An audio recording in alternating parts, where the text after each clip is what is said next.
of all, a quick apology. The video from Brian Wong about sending starships, like five of them in a couple of years up to Mars and taking a bunch of Cybertrucks and Optimi with it.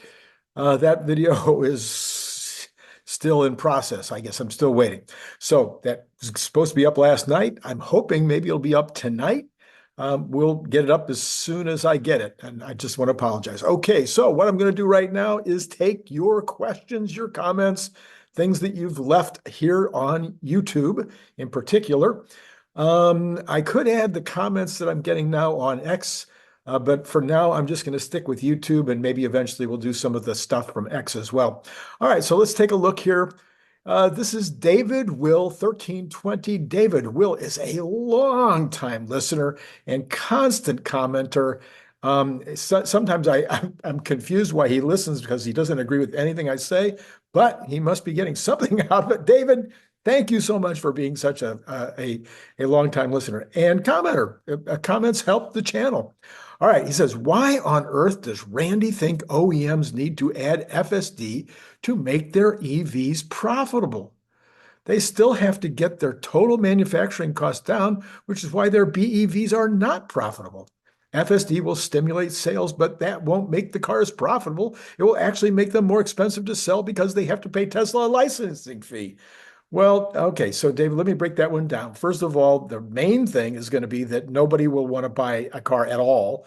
Call it 3 or 4 years from now, roughly, before the entire public is really aware that that it's stupid to drive a car anymore. So basically, if you're not selling a car that has full self-driving, then you'll have a car that's completely useless. Multiple people have said this for years. Stephen, Mark Ryan, and others have said that their view of the future is that nobody will buy a car that doesn't have full self-driving. It doesn't have a completely, read a newspaper, play a game while you're being transported. If it doesn't have that, it just won't sell. And that's probably also true of electric vehicles as the prices come down. Now, what about the other makers and whether their cars will sell just because they add FSD? Well, it's possible that if their cars are still not a good value, that they won't sell anyway. You're right. That part of what you're saying is 100% correct.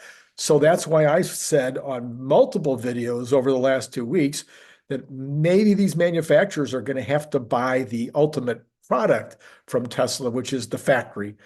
So they may have to just buy the cars, from Tesla with their badge. They'll design the outside of the car. Maybe they'll have a few unique interior features, put their badge on it and sell it. Or maybe it'll be a completely, like a small pickup if Tesla doesn't have a small pickup. We'll talk about that in a minute. Anyway, I hope that helps, David. Let me know. Let me know in the comments, David, whether I've answered that question.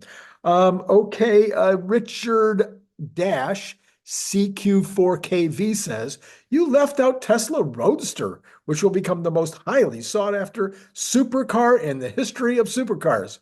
And he says, if I disagree with him, I'm old. Well, I'm old. Oh, he says, too old. I'm too old. Well, listen, I love fast cars. I've always loved fast cars. I'm really old, but I still love fast cars. Yes, I think that there's a chance that the Tesla Roadster will come out in this next year. I think maybe Tesla is at a point where they will have time, batteries, and that everything, all the stars will align, and we could get the Tesla Roadster next year. First half, I think that's a stretch, but maybe second half. BH195829 says, hi, Randy, please add 2025 to your catalysts. Additional non-China-based Tesla factories. Oh, okay. This is what he wants me to add to my 2025 list. He says non-China-based Tesla factories to be announced.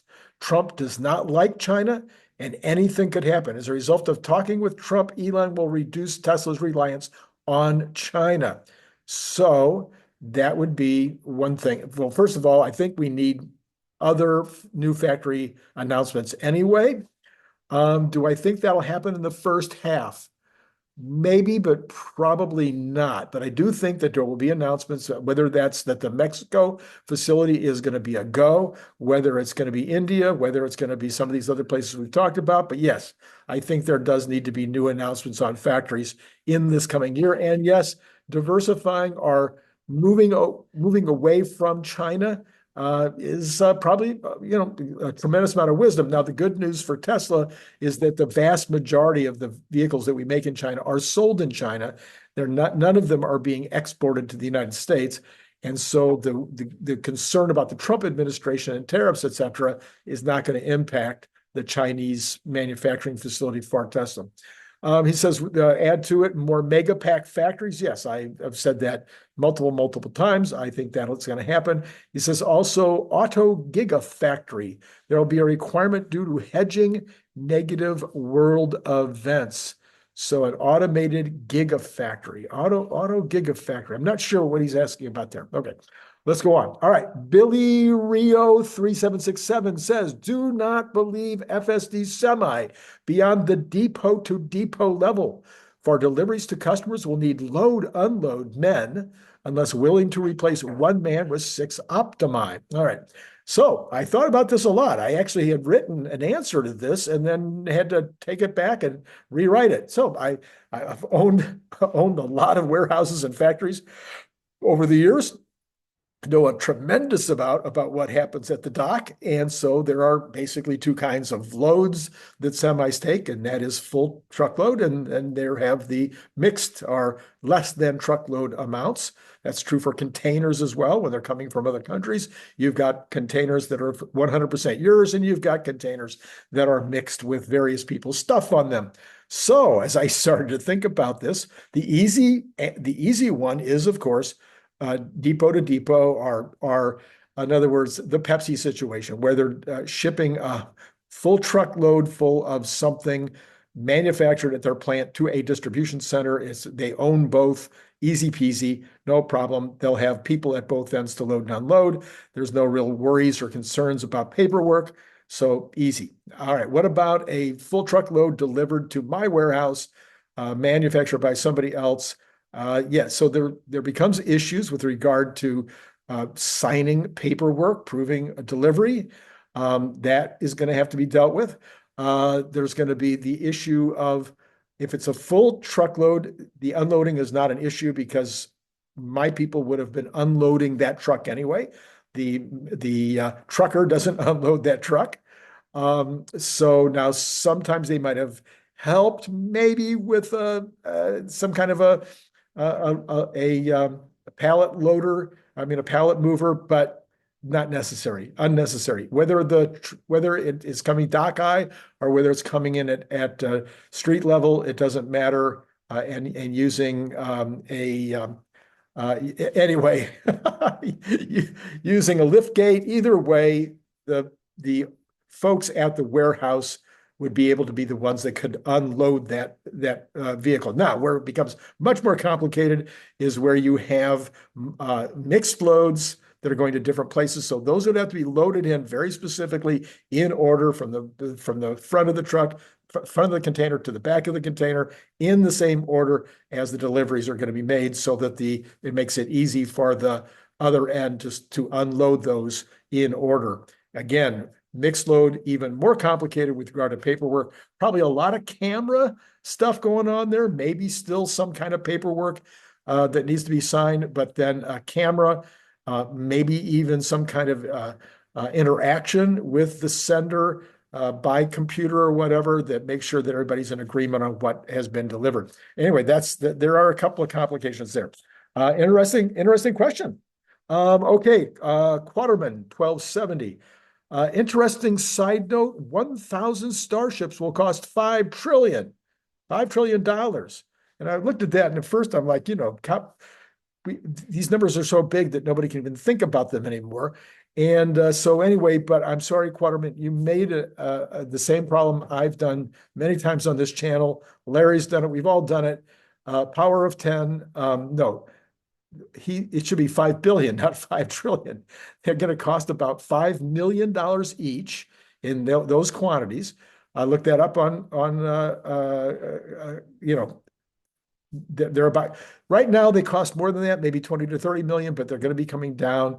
And so you're looking at maybe $5 each for 1,000 is very easy math. 5 million times 1,000 is 5 billion. Okay, so there you go. Which is still a lot of money, but not nearly 5 trillion. All right, this is from Trent_Carter. He says, I would love a video on what you do when you have enough. He means a ton of money, and what to do with the excess wealth. I am fortunate enough to be in that situation already. He says, if these numbers come true, my problem will get ridiculous. Meaning our numbers that we've been talking about in terms of Tesla stock. He says, I don't want to leave my children so much money that they never have to work. And that's, already true today. Can you imagine if Tesla goes up 10, 20, 40 times?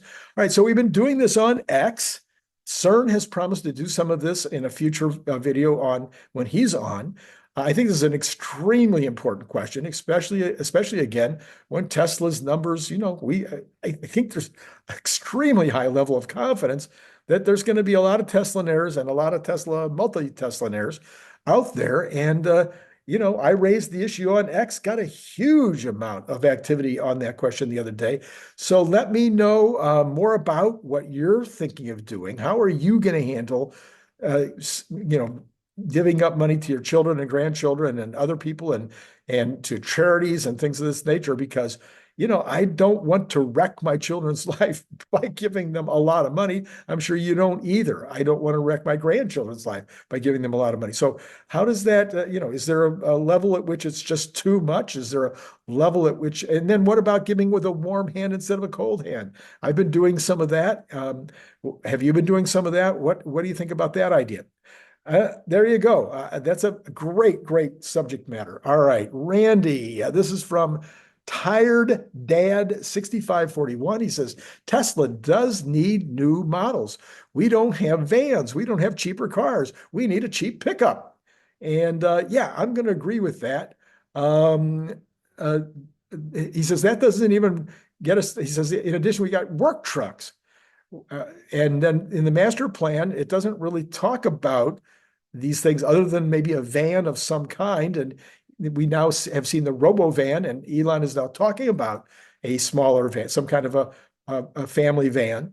And we got the cheap car coming up. So that leaves the cheap pickup as one that has not been talked about. What other vehicles do we need? Do we need something that's like a Jeep? That is, a more of a fun outdoor looking style as opposed to taking your Model Y out on the sand dunes. Anyway, let me know what other styles should we be doing? Do we need another 5 or 6 styles? Are we going to be okay maybe with a total of 7 or 8? Anyway, let me know. And is it going to matter as much as we get to autonomous driving? Charles 6084, he says, 𝐒𝐮, great charts, but I'm in my middle 60s. I'm looking for share price estimates in the next 2 to 5 years. Unfortunately, unless there's some medical breakthrough, 20 to 30 years means nothing to me.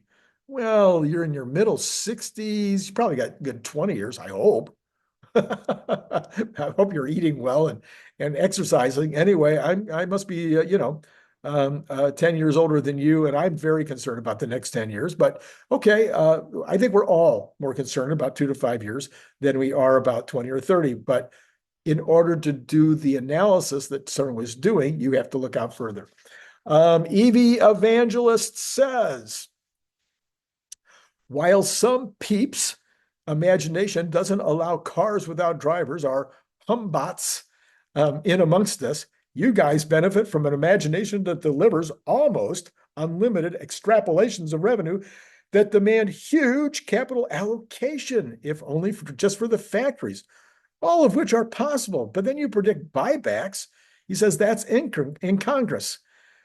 Buybacks are for companies absent innovation or growth vectors. Can you imagine Tesla being absent innovation or growth opportunities? We don't know what we don't know, but Elon does. Buybacks for Teslas only after Elon leaves. Imagine Tesla becomes the execution vehicle for Mars. Beyond just getting there, imagine capital is consumed by retaining assets for low-cost rentals in place of selling them.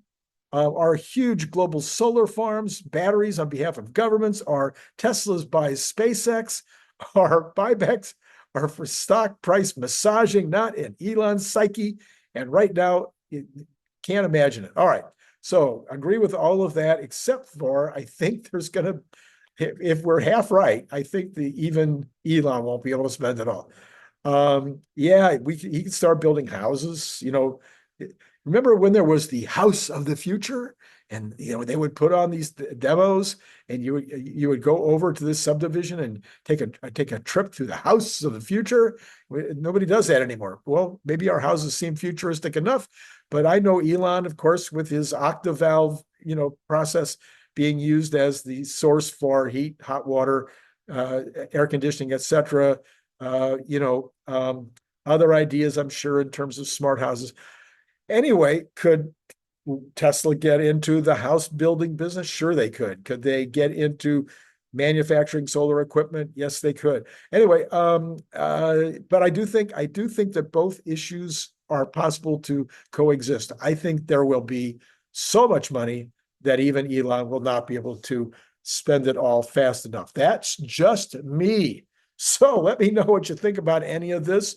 Of course, I want to talk about Christmas because it's coming up. Next Friday is already, what do they call it? Black Friday, where everybody's going to be out in the stores and going online and buying things. I am going to have a blowout special. No, I'm not.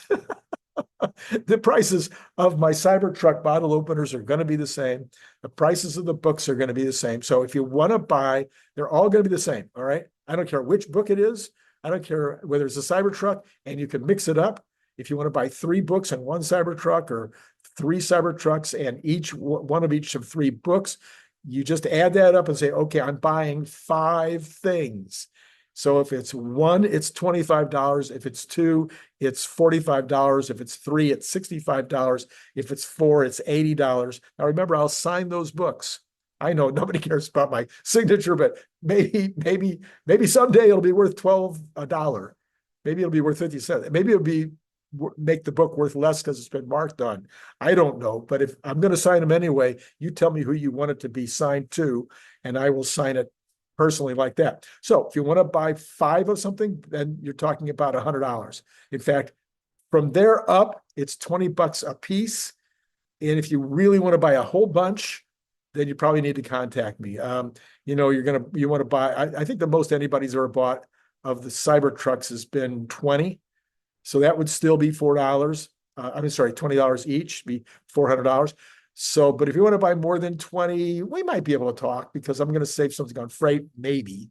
So anyway, we could have that conversation. So let me know as a DM on Twitter, or my email is right down below in the information, the description below. My email's down there. So if you've got a special situation, special circumstance, maybe you want to hand out 100 of my books, my When Friday Isn't Payday books, or even the Elon Musk books. Maybe you want to use that as a gift for your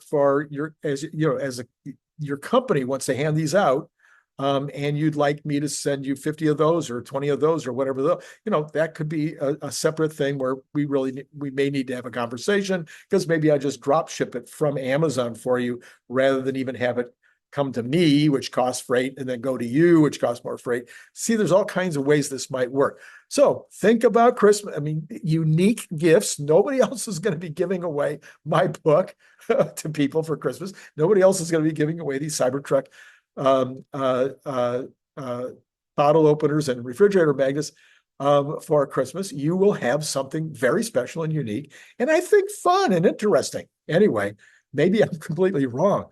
But all you do is PayPal me the money, paypal.me/Randy Kirk. That information is also in the description below. In the meantime, later today, we will have our regular Sunday night program called Monday Morning, where we talk about what's going to happen in the very short week of trading next week.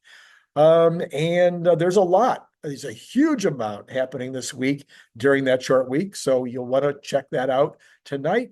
And then maybe later tonight at around 7:45, there will be a Brian Wong video, the one I've been talking about now for 2 days. I've been teasing and teasing and teasing, but so far I haven't been able to deliver. So I'll try to deliver that tonight. Yesterday, I did a video yesterday morning, which you definitely, if you haven't seen it, go back and look at it. The video, we also, yeah, that was it. Yes.